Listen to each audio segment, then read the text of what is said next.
Initialement annoncée pour le 12 septembre dernier, la remise officielle de l'avant-projet de la nouvelle constitution au président de la transition, le colonel Assimi Goïta, a lieu aujourd'hui au palais de Koulouba. Il a fallu près de 3 mois à l'équipe commise à la tâche pour élaborer cet avant-projet, issu d'une démarche inclusive. Le texte prend certainement en compte les avis et contributions de toutes les forces vives de la nation. C'est par le décret N-2022-0342/PTRM du 10 juin 2022 que la commission de rédaction de la nouvelle constitution a été créée. Ses 25 membres ont été nommés le 29 juin 2022, puis installés le 12 juillet 2022 pour 2 mois. Leur mandat avait été finalement prorogé jusqu'au 31 octobre. La pluridisciplinarité de l'équipe, dirigée par le Pr Foussaïen Issa Maké, se constate par les profils de ses membres, femmes et hommes, qui sont des juristes, des historiens, des sociologues, des administrateurs civils, des informaticiens, des anthropologues, des économistes, etc. Sa démarche a été inclusive en ce sens qu'elle a pris en compte les avis de toutes les couches socio-professionnelles dans l'œuvre de rédaction de la nouvelle constitution.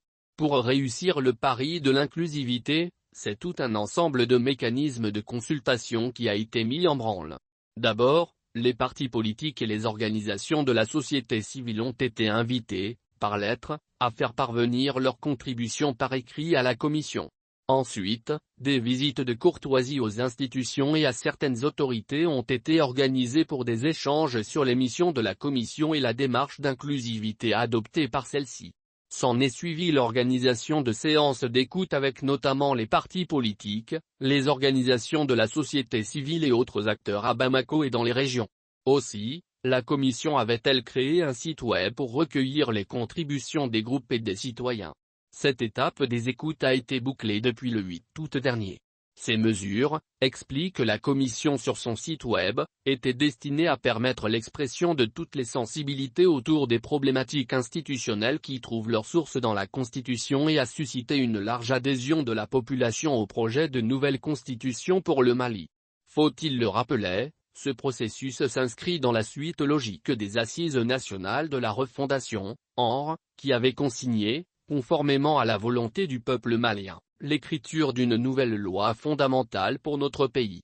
Cette nécessité est apparue au regard des lacunes révélées, au prisme de la pratique démocratique, par la Constitution de 25 février 1992.